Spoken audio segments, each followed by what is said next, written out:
ఇదే శివుడికి అభిషేక రహస్యం. నువ్వు సంపాదించింది జారిపోతుంది, నీకు వచ్చిన అందం జారిపోతుంది, నీ యవ్వనం జారిపోతుంది, నీ మొత్తం సంపదలన్నీ జారిపోతాయి, నీ అధికారం జారిపోతుంది, సమస్తం జారిపోతాయి. నా నెత్తి మీద పోసినవన్నీ కిందకి జారిపోయినట్టే నువ్వు పుట్టిన తర్వాత సంపాదించినవన్నీ మొత్తం పోతాయి.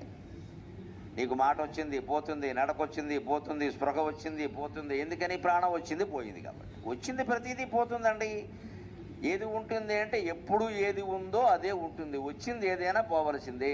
ఏది సత్ అంటారు. అందుకే భగవంతుడి లక్షణాలు ఏమిటంటే సత్, చిత్, ఆనందం అంటారు. సత్ అంటే ఉన్నది, ఎప్పుడూ ఉంటుంది. అది రావడం అనేది ఉండదు. దానికి సత్ అనేది ఎప్పుడూ ఉంటుంది. చిత్ అంటే అది చైతన్యమయమై ఉంటుంది, జడ పదార్థం కాదు అది.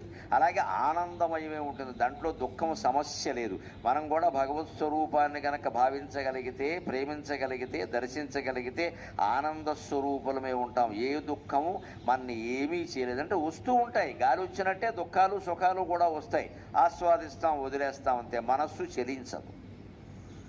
దానికి శివరాత్రి కథే ఉదాహరణ. అర్ధరాత్రి శివుడు ఎందుకు ఆవిర్భవించవలసి వచ్చింది అంటే బ్రహ్మ విష్ణువు కూడా ఒకరు సృష్టి